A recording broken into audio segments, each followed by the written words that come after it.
Hello बच्चों, क्या हाल चाल। बढ़िया एकदम। सर बढ़िया ही हैं। आज हम क्या शुरू करने जा रहे हैं? आज हम बायोमोलिक्यूल्स में लेक्चर नंबर 5 स्टार्ट करने जा रहे हैं। लेक्चर नंबर 4 तक आपके सामने बायोमोलिक्यूल में आ चुका है। आज है हमारा लेक्चर नंबर 5। अच्छा, मेरे बारे में आप सभी जानते होंगे, मेरा नाम है सूरज। इसमें कोई नई बात नहीं है। अब आप काफी पुराने हो चुके हो, अपने नाम बताने की जरूरत तो नहीं है। ठीक है, मैं आगे से लेक्चर में अपना नाम नहीं बताऊंगा, पर अभी जान लो आप मेरे बारे में। मेरा नाम सूरज है और मैं आपको बायोमोलिक्यूल का लेक्चर नंबर 5 पढ़ाने आया हूं। लेक्चर नंबर 4 में हमने कहां खत्म किया था वहीं से डिस्कस करेंगे, ताकि आपका एक बार रिकैप हो जाए और पुरानी क्लासेस का हमको कुछ याद आ जाए। बहुत बढ़िया। तो हमने पहले लेक्चर में तो पेस्टल और मोटार की सहायता से बायोमोलिक्यूल आइडेंटिफाई करना सीखा था। लेक्चर नंबर 2 में हमने कार्बोहाइड्रेट्स के बारे में पढ़ा था कि these are hydrates of carbon. Lecture number 3 में हमने ये पढ़ा था कि मोनोसैकेराइड्स के बारे में, उसके ग्लूकोज के स्ट्रक्चर, रिंग फॉर्म, और क्या कहते हैं फ्रक्टोज के रिंग फॉर्म स्ट्रक्चर के बारे में सीख लिया था। फिर लेक्चर नंबर 4 में कल हमने क्या पढ़ा था? रिड्यूसिंग शुगर्स के बारे में पढ़ा था, नॉन रिड्यूसिंग शुगर के बारे में पढ़ा था। जब हम टेस्ट करते हैं रिड्यूसिंग शुगर का तो एक फेलिंग और बेनेडिक्ट सॉल्यूशन लेते हैं। बेनेडिक्ट सॉल्यूशन में क्या होता है? कॉपर 2+ आयन के कारण उसका ब्लू कलर चेंज हो जाता है रेड में। तो ये हमने कल पढ़ लिया था। यहां तक सबको याद होगा कि देखता हूं मैं एक बार कि हमारा बोला गया सेंटेंस सही है कि नहीं, क्योंकि गलत नहीं पढ़ाना है। हाँ, तो ब्लू कलर रेड में चेंज हो जाता है, कॉपर 2+ चेंज होता है कॉपर +1 में। रिड्यूसिंग शुगर के एग्जाम्पल थे ऑल मोनोसेकेराइड्स, और लैक्टोज था, माल्टोज था। और नॉन रिड्यूसिंग शुगर में आते हैं हमारे सुक्रोज और ऑल पॉलीसेकेराइड्स। ये कल के लेक्चर में पढ़ा। फिर हमने क्या करा? पॉलीसेकेराइड्स के बारे में पढ़ना शुरू किया। पॉलीसेकेराइड की डेफिनेशन होती है कंटेन 10 और more monosaccharide connected by glycosidic bond. जब 10 या उससे ज्यादा, कितने भी हो सकते हैं, आप 200 200 400 400, जैसे आप मेले में सुनते होंगे ये 200 ये 400, तो 200 400 600 वो आपके ऊपर है। जितने आप जोड़ते जाओ ग्लाइकोसिडिक बॉन्ड से वो बन जाएंगे पॉलीसेकेराइड। ये पॉलीसेकेराइड भी नॉन रिड्यूसिंग शुगर के अंतर्गत आते हैं, मतलब कि ये बेनेडिक्ट कलर, जो बेनेडिक्ट सॉल्यूशन होता है उसके कलर को चेंज नहीं करते। यहां तक हमने पूरा पढ़ लिया। फिर पॉलीसेकेराइड को क्लासिफाई किया था। किसमें क्लासिफाई किया? होमोपॉलीसेकेराइड और हेट्रोपॉलीसेकेराइड। अब ये बता दो होमोपॉलीसेकेराइड और हेट्रोपॉलीसेकेराइड क्या होता है, ये भी कल हमने जान लिया था। जल्दी जल्दी सुनो। होमोपॉलीसेकेराइड मतलब, होमो मतलब होता है सेम, यानी कि इसमें क्या होता है, अगर जो मोनोसेकेराइड पहला है वही पूरा चेन में रिपीट होता जाएगा। इसीलिए कह रहा है in which all monosaccharides are similar connected by glycosidic bond. यानी कि ये जो आपके सामने सेकेराइड बन के आया जो कि पॉलीसेकेराइड है, ये एक टाइप का होमोपॉलीसेकेराइड है। अब क्या पढ़े हम? अब हम पढ़ेंगे हेट्रोपॉलीसेकेराइड। हेट्रोपॉलीसेकेराइड क्या होता है? It is made up of more than one type of monosaccharide. Example है आपके सामने पेप्टिडोग्लाइकन, हाइलुरोनिक एसिडिक ना एसिडिक, यार ये होता मुझसे क्या है, बोल क्यों नहीं पाता हूं, मेरे समझ नहीं आ रहा है। हाइलुरोनिक एसिड होता है। आपने ऐड भी देख लिया होगा, करिश्मा कपूर का प्रचार भी हो गया यहाँ पे। करिश्मा कपूर कहाँ कहाँ? ऐश्वर्या राय थी सर वो। करिश्मा कपूर कहाँ? कुछ भी बढ़ाने लग जाते हो मतलब। फिर एगार होता है जो कि रेड एल्गी से प्राप्त होता है। तो इसमें क्या होता है ना, मोनोसेकेराइड डिफरेंट डिफरेंट लगे होते हैं, तो इसको बोलते हैं हेट्रोपॉलीसेकेराइड। आज जो हमारा लेक्चर स्टार्ट होगा वो हम पॉलीसेकेराइड में बिगिन करेंगे, होमोपॉलीसेकेराइड्स को, और उसके बारे में और जानेंगे कि होमोपॉलीसेकेराइड को और किस तरह से क्लासिफाई किया है। तो यहां तक आपको पूरा समझ में आ गया होगा। हमने अब तक 5 लेक्चर में, नहीं 5 कहां, 4 लेक्चर में जितना पढ़ा वो सब आपके सामने आ चुका है। तो आज हम शुरू करेंगे होमोपॉलीसेकेराइड के बारे में। तो हेडिंग लगाइए, पॉलीसेकेराइड के अंदर क्या? होमोपॉलीसेकेराइड। तो हेडिंग है आपके सामने होमोपॉलीसेकेराइड। तो हेडिंग आपने लगा ली होगी। होमोसेकेराइड, होमोपॉलीसेकेराइड की डेफिनेशन भी आपने लिख चुके हैं। अब इसको क्लासिफाई किया है, किसमें क्लासिफाई किया है? एक तो किया है हमारा स्टोरेज पॉलीसेकेराइड में, स्टोरेज पॉलीसेकेराइड। अच्छा, और किसमें क्लासिफाई किया है? दूसरा इसको क्लासिफाई किया है स्ट्रक्चरल पॉलीसेकेराइड। Structural polysaccharide. आप हीरोइनों के नाम बहुत याद रखते हो सर। कोई नहीं, आप भी याद रख सकते हो, बस टीवी देखनी पड़ेगी आपको। क्या बात कर रहे हो, टीवी दिखवाओगे हमको? तो क्या नहीं देखते हो आप? कार्टून भी देखते होगे, बच्चे थोड़ी आप कार्टून देखेंगे। हाँ, तो स्टोरेज पॉलीसेकेराइड क्या होता है? स्टोरेज मतलब जो कुछ चीज को स्टोर कर रहा होगा। क्या स्टोर कर रहा होगा? तो डेफिनेशन क्या कहता है? These are stored in animals and plants.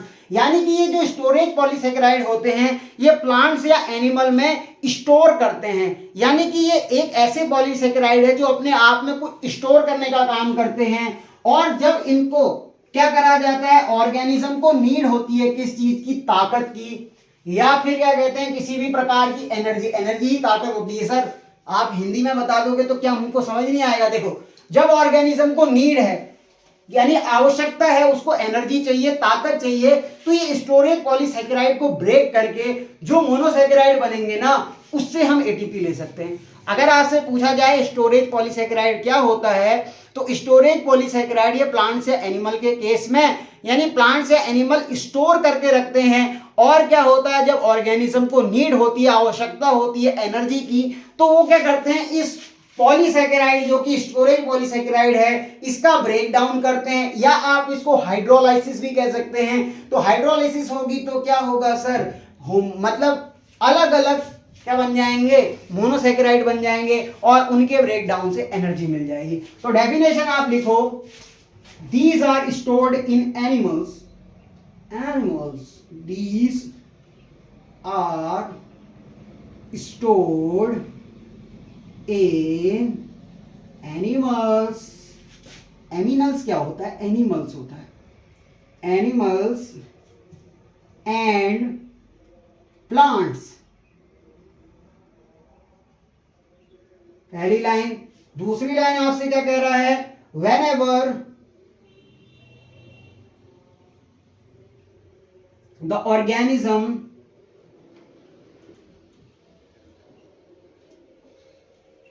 need energy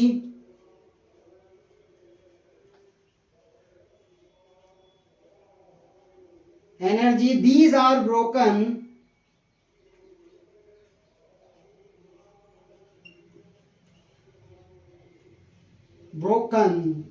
my heart। नहीं, ये क्या कर रहे हो सर? ब्रोकन माई हार्ट क्यों? Broken into respective monosaccharides, respective monosaccharides.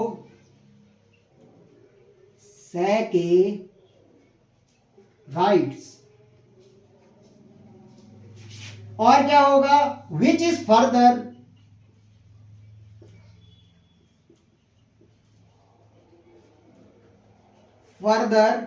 Used to make energy. तो ये तो आपने इंग्लिश में लिख दिया, बता भी दिया। अब इसको करें क्या हम? उनके नाम भी तो बताओ, एग्जाम्पल भी बताओ। तो देखो होगा क्या, मैं बोल रहा हूं स्टोरेज पॉलीसेकेराइड और उसमें भी होमो पॉलीसेकेराइड बना रहा हूं, तो सब क्या होंगे? सेम होंगे। तो ये आपका एक स्टोरेज पॉलीसेकेराइड है जो कि स्टोरेज में भी होमो पॉलीसेकेराइड है, इसीलिए मैंने ऑल मोनोसेकेराइड सेम बना रहा हूं। ठीक है, अब क्या करो, इसकी हाइड्रोलाइसिस करो या ब्रेक डाउन करो, कुछ भी आप बोलो। इसको आप हाइड्रोलाइसिस बोल दो या क्या कह दो सर, ब्रेक डाउन कह दो। तो ब्रेक डाउन के बाद क्या होगा, ये अपने रिस्पेक्टिव मोनोसेकेराइड्स में टूट जाएंगे।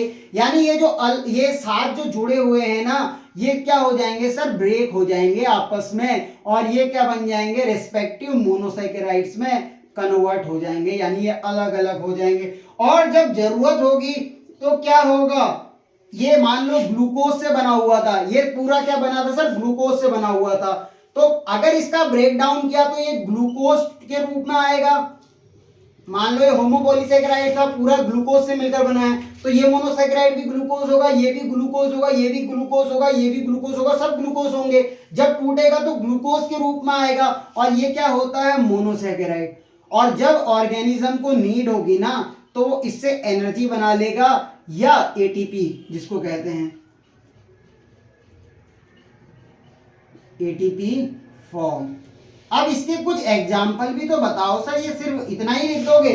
तो एग्जाम्पल आप लिखोगे तो एग्जाम्पल में पहला एग्जाम्पल आपके सामने आएगा, वो है स्टार्च। अच्छा, दूसरा बताओ इन्यूलिन।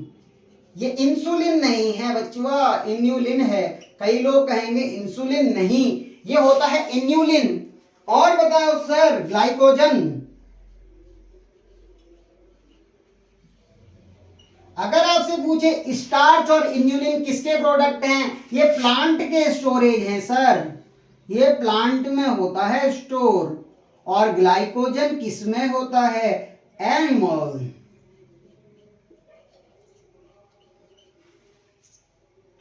एनिमल्स।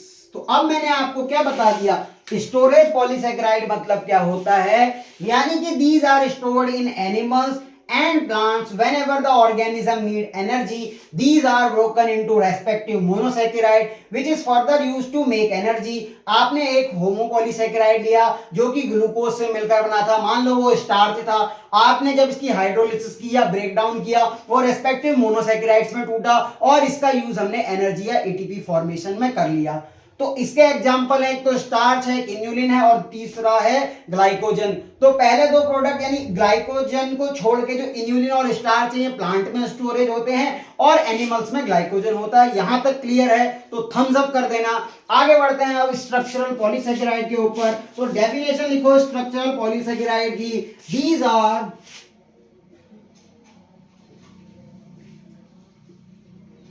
पॉलीसेकेराइड्स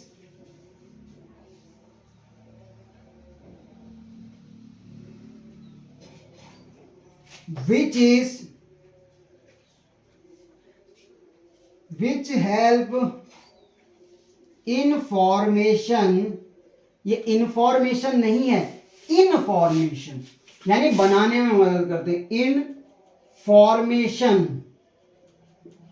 किसमें, of a structure in plants और एनिमल्स।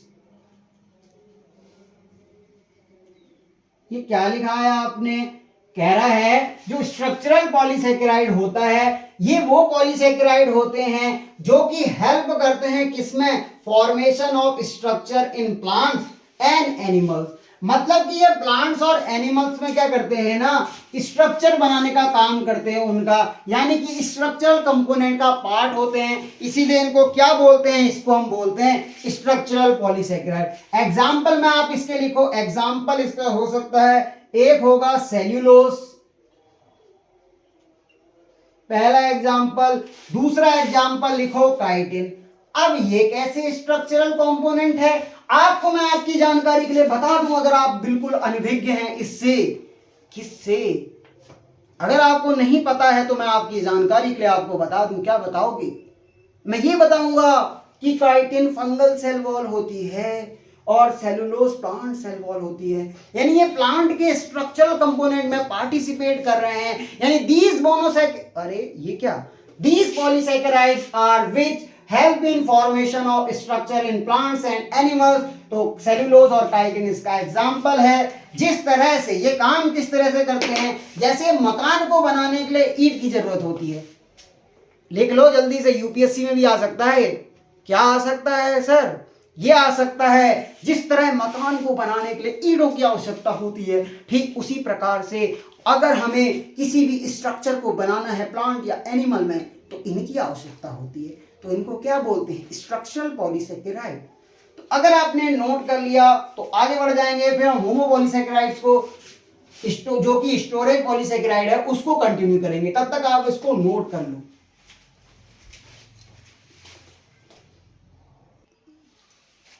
तो आइए, होमोपॉलीसेकेराइड जो कि स्टोरेज पॉलीसेकेराइड और स्ट्रक्चरल पॉलीसेकेराइड में डिवाइडेड था, उसमें हम अब कंटिन्यू करेंगे स्टोरेज पॉलीसेकेराइड के बारे में। और स्टोरेज पॉलीसेकेराइड में हमने जो एग्जांपल देखे वो स्टार्च देखा, इन्यूलिन देखा और ग्लाइकोजन देखा। तो मेरी आंखों में आंखें डाल के बात करो मुझसे, क्या बात करोगे कि अब हम स्टोरेज पॉलीसेकेराइड के अंदर स्टार्च की बात करेंगे। वाह वाह वाह वाह, स्टार्च की बात करेंगे, हाँ तो कुछ बताओ फिर स्टार्च के बारे में। तो देखो, अगर आप कभी भी पढ़ते वक्त बोर हो जाओ, बहुत ही इंपॉर्टेंट बात है, कभी भी आप पढ़ते वक्त बोर हो जाओ, आपका किसी भी जगह पे मन नहीं लग रहा है, तो आपको मोटिवेशन देने के लिए कुछ गाने भी हैं। क्या गाने? हाँ, देखो जिंदगी में क्या होता है ना, हर वक्त ऐसा नहीं कि हम पढ़ते रहें, कुछ ऐसे गाने हैं जो हमको मोटिवेट करते हैं, आगे बढ़ने के लिए प्रेरित करते हैं। तो कुछ आपके सामने मैं गानों के नाम बोल देता हूँ जिसे आप सुन सकते हो, और जब आपका समय बेकार चल रहा हो, जब आपको ऐसा लग रहा हो कि हमसे अब कुछ नहीं हो पाएगा, तो उस समय इन गानों को, ऐसा नहीं कि उसी टाइम सबके सामने चलाने लग जाओ और डांस करना शुरू कर दो, नहीं, ये गाने जो हैं आपको प्रेरित करेंगे अंदर से। जैसे कि आपने एक ये गाना सुना होगा, बंदेया रे बंदेया, ये वाला, और आरंभ है प्रचंड बोले मस्तकों के झुंड। मतलब इन वाले गानों से क्या होता है ना, हमें एनर्जी मिलती है।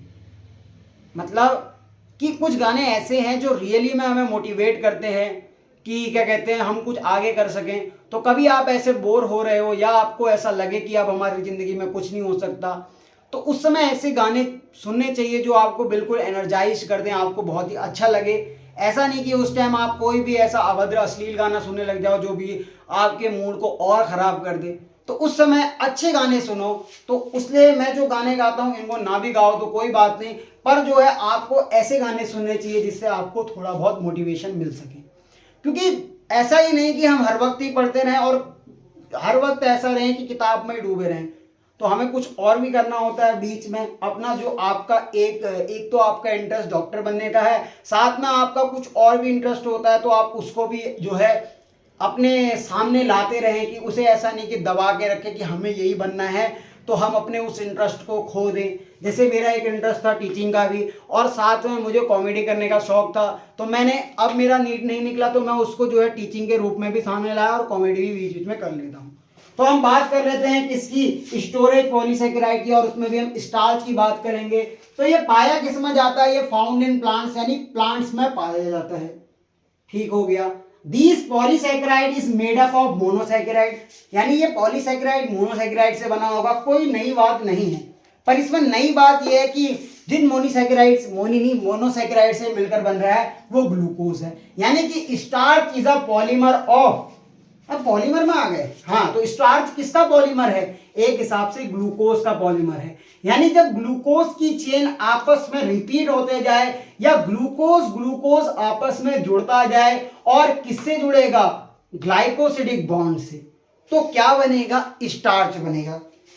स्टार्च बन गया। अब क्या हुआ, अब ये हुआ कि स्टार्च को जब हमने देखा, माइक्रोस्कोप में देखा या क्रिस्टलोग्राफी या एक्सरे करेंगे, यानी किसी भी टेक्निक के माध्यम से जब हमने स्टार्च को देखा, तो कुछ उसमें अलग देखने को मिला। क्या मिला, कि जो स्टार्च का स्ट्रक्चर होता है ना, उसमें दो पार्ट पाए गए। अच्छा, क्या दो पार्ट अलग अलग हैं या सेम है, उसके बारे में अभी जानेंगे। ऐसा नहीं कि ब्रेक के बाद, ऐसा नहीं, अभी ये हिंदी सिनेमा नहीं चल रहा है या कोई भी ऐसा नाटक नहीं चल रहा है, आगे देखिए, अभी ये सीन नहीं आएगा। यहाँ क्या होगा कि स्टार्च के दो पार्ट पाए गए, क्या वो पार्ट सेम है या क्या वो पार्ट अलग हैं, उसको जानते हैं। तो देखा गया वो पार्ट तो सेम थे, बन तो ग्लूकोज से ही रहा था, पर उसमें एक चेंज देखने को मिला कि एक उसमें स्ट्रेट पार्ट दिखा और दूसरा ब्रांच पार्ट दिखा। यानी कि जब हमने स्टार्च के स्ट्रक्चर को हेल्प से देखा, क्रिस्टलोग्राफी या फिर माइक्रोस्कोप के माध्यम से, तो हमें ये पता चला, क्या पता चला, कि जो ये स्टार्च है वो दो पार्ट से मिलकर बन रहा है। एक तो इसमें क्या पार्ट है सर, एक तो स्ट्रेट पार्ट है और दूसरा इसमें ब्रांचिंग पाई जाती है।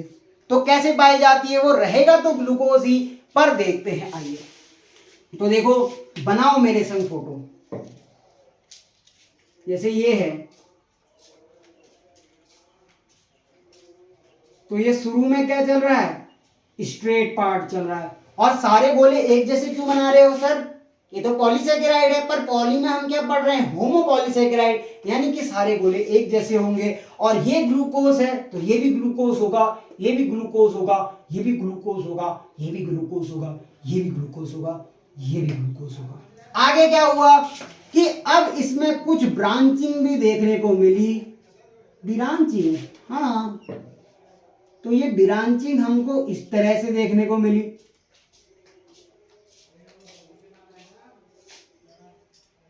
तो ये क्या है सर, ब्रांचिंग है। तो ऐसा पार्ट जो कि स्ट्रेट पार्ट था उसको क्या बोला गया, उसको बोला अमाइलोस फॉर्म। यानी जो स्ट्रेट चेन वाला पार्ट था इसको हमने बोला अमाइलोस फॉर्म,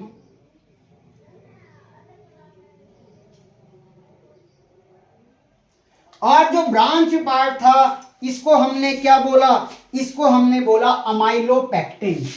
ये जो ब्रांच पार्ट है इसको हमने बोला अमाइलोपेक्टिन। साफ लिखो, अब इससे ज्यादा क्या साफ लिखूं यार, बहुत साफ लिखता हूं मैं, अपनी तारीफ खुद नहीं सर। अमाइलोपेक्टिन तारीफ तो हम करेंगे अगर आप अच्छा पढ़ाते हो, ऐसा थोड़ी कि अपनी तारीफ खुद ही कर लो। हाँ, तो अमाइलोस फॉर्म क्या होती है सर, स्ट्रेट चेन वाला पार्ट होता है, और अमाइलोपेक्टिन क्या होता है, ब्रांच पार्ट होता है। पर क्या ये अलग होगा अमाइलोपेक्टिन, क्या ग्लूकोज नहीं होगा, ग्लूकोज ही होगा। अगर ये ग्लूकोज है तो ये भी क्या होगा, ग्लूकोज होगा, ये भी क्या होंगे, ग्लूकोज होंगे। बना तो ये ग्लूकोज से होगा, पर स्टार्च में दो फॉर्म पाई जाती है, एक अमाइलोस फॉर्म पाई जाती है, दूसरी पाई जाती है अमाइलोपेक्टिन। अब इसमें होता क्या है, जो ये अमाइलोस फॉर्म होती है जो कि स्ट्रेट चेन वाली पार्ट होती है, ये कन्वर्ट हो जाती है हेलिक्स में। मतलब ये एक हेलिकल पाथ अपने को बना लेती है और क्या हो जाती है, कन्वर्ट होती है हेलिकल में। तो ये किस तरह से बनेगी, अमाइलोस फॉर्म चेंज हो जाएगी किसमें, हेलिकल में।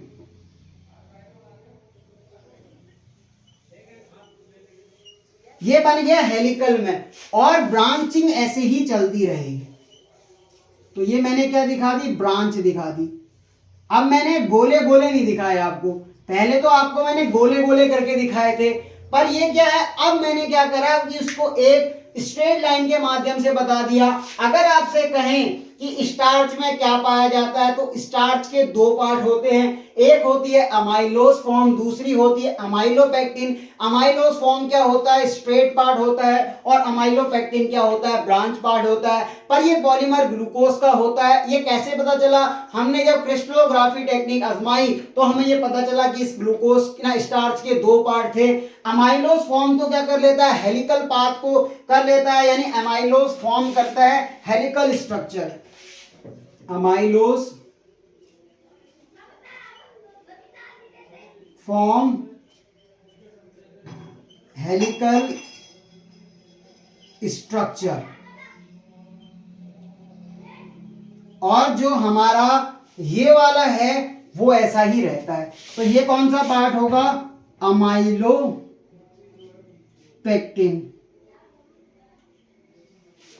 यहां तक तो हमको बिल्कुल समझ में आ गया। अब क्या करें, अब ये करो कि जो ये स्टार्च होता है ना, इसके अंदर एक क्वालिटी होती है।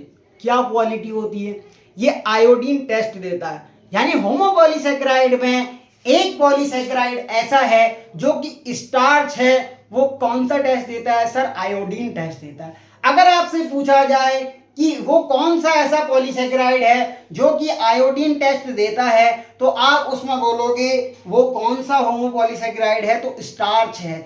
वो क्या करता है, आयोडीन टेस्ट देता है। आयोडीन का जो सॉल्यूशन होता है ना, वो रेड कलर सॉल्यूशन होता है, और उसको वो चेंज कर देता है ब्लू ब्लैक सॉल्यूशन में। यानी होता क्या है, जब हम आयोडीन टेस्ट करते हैं तो जो ये आयोडीन सॉल्यूशन का कलर होता है वो रेड कलर का होता है, पर वो चेंज हो जाता है किसमें, ब्लू ब्लैक कलर में। तो इसको क्या बोलते हैं, आयोडीन टेस्ट बोलते हैं। अब ये होता कैसे उसको समझाते हैं। तो आप क्या करो, आप ऐसा करो कि एक टेस्ट ट्यूब लो, इसको मिटा दो, एक बार मिटा दो। तो इसके लिए एक टेस्ट है जिसको बोलते हैं आयोडीन टेस्ट। अगर देखो मेरे पढ़ाने का एफर्ट आपको अच्छा लगता है तो लाइक करना, सब्सक्राइब करना, कमेंट करना, शेयर करना,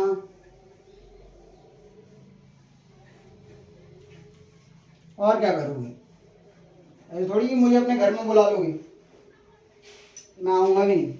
हाँ, तो हेडिंग डालो आयोडीन टेस्ट। मेरा ब्लैक मार्कर कहाँ गया, ये है आयोडीन टेस्ट।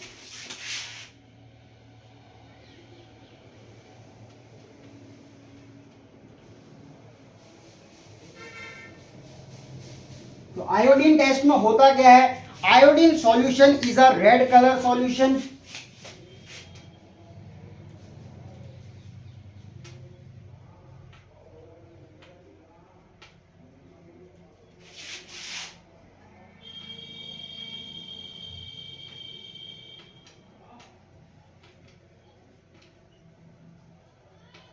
तो आप एक क्या करो, एक टेस्ट ट्यूब में आप आयोडीन सॉल्यूशन ले लो, ले ले, हाँ ले लो। ये आपने क्या किया, आयोडीन सॉल्यूशन ले लिया। खाली खाली तू बात माया की कर, सुआ काजल लगा रे न लगो नजर। ये क्या गा रहे थे, पहाड़ी गाना है। तो आयोडीन सॉल्यूशन आपने लिया और क्या करा, इसमें स्टार्च ऐड किया टेस्ट ट्यूब में, ऊपर से आपने क्या करा, स्टार्च को डाला। ये सॉल्यूशन कैसा था, रेड कलर, तो मैं इसको रेड कलर से ही बनाता हूं ताकि आपको थोड़ा सा अच्छा फील हो। तो ये क्या था, रेड कलर सॉल्यूशन था हमारा आयोडीन सॉल्यूशन, तो मैं इसको रेड से ही दिखा दूंगा। ठीक हो गया। अब आपने इसमें क्या ऐड किया, स्टार्च ऐड किया। क्या होगा, जब आपने इसमें स्टार्च ऐड किया तो लिखो starch added in test tube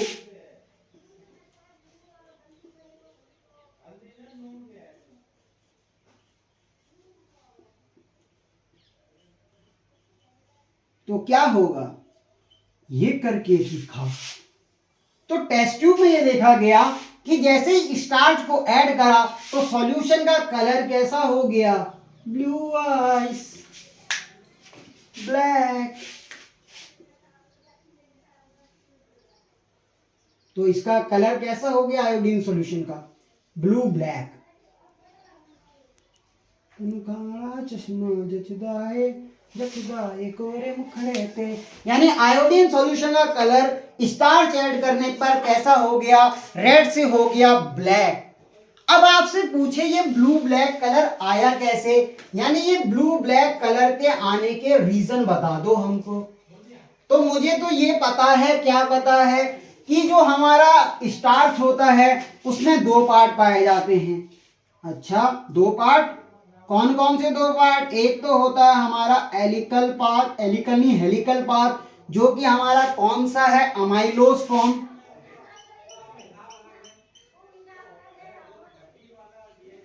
और क्या होता है, जो स्ट्रेट पार्ट होता है जिसमें ब्रांचिंग पाई जाती है यहाँ पे, उसको बोलते हैं अमाइलो पेक्टिन पार्ट। क्या कहते हैं उसको, अमाइलो पेक्टिन वाला पार्ट। तो अमाइलोज पार्ट में क्या होता है कि आयोडीन ट्रैप हो जाता है, यानी कि अमाइलोज पार्ट में ऐसे आता है आयोडीन और ट्रैप हो गया। तो जब ये इसमें ट्रैप हो जाएगा ना, तो यही रीजन होता है कि आयोडीन का जो कलर होता है वो ब्लू ब्लैक में कन्वर्ट हो जाता है। तो आप यहां पे लिखो, क्या लिखोगे, यहां पे लिखोगे iodine trapped in, iodine trapped in amylose helix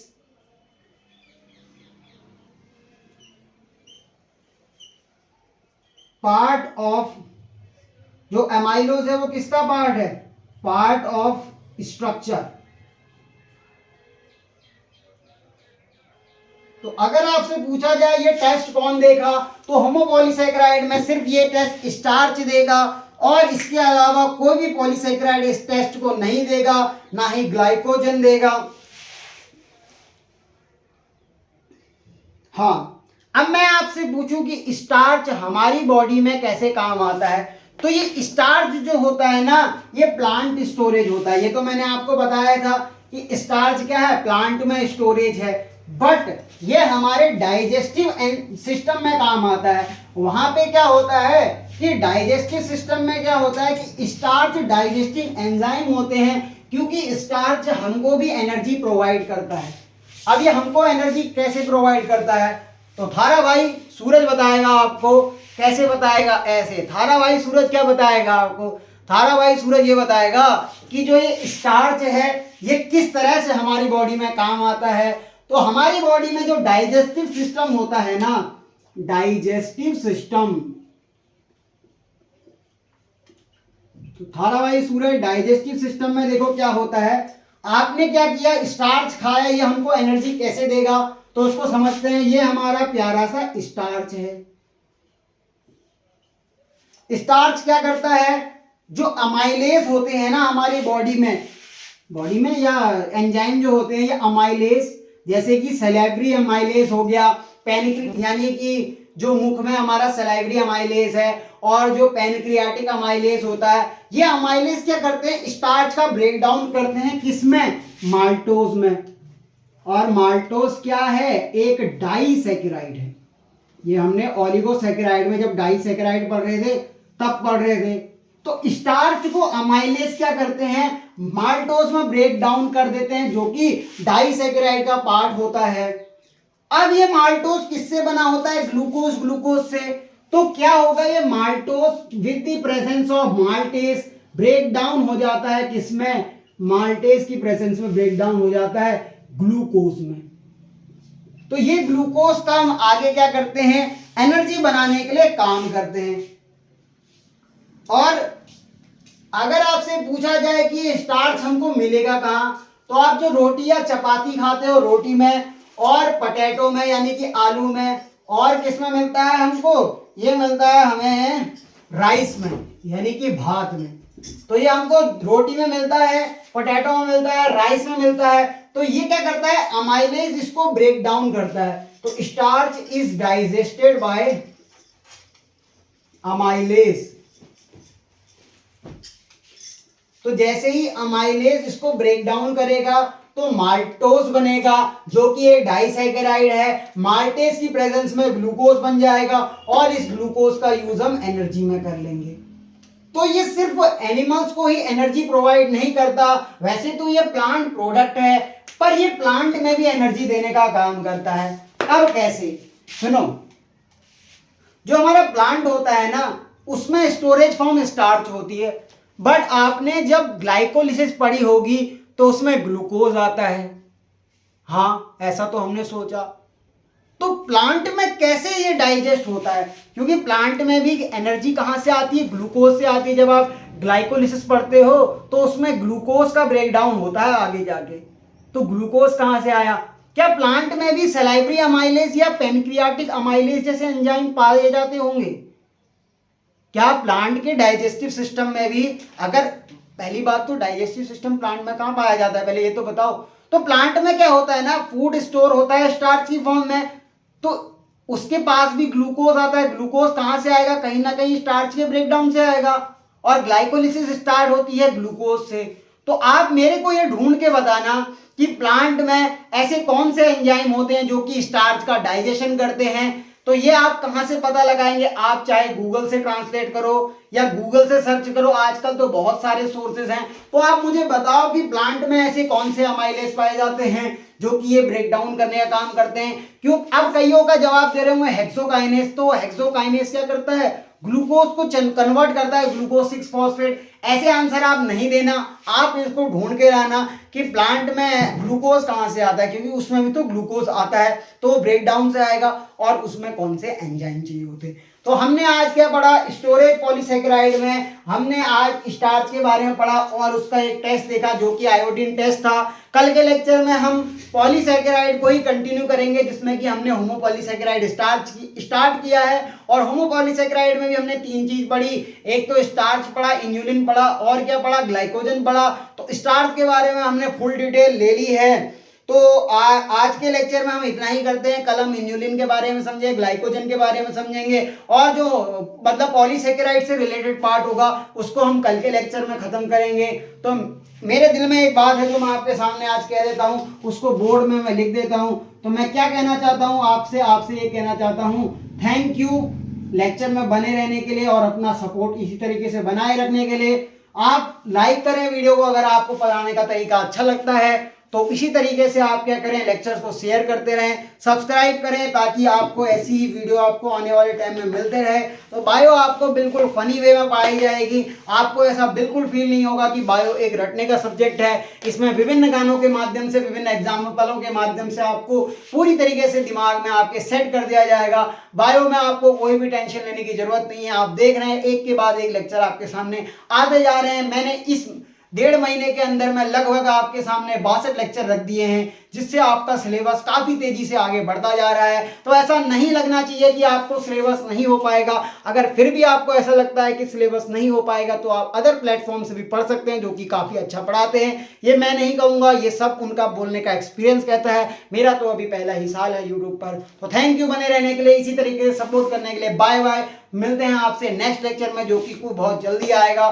तो लेक्चर में बने रहने के लिए थैंक यू। पढ़ाई करते रहें। All the very best. Bye bye.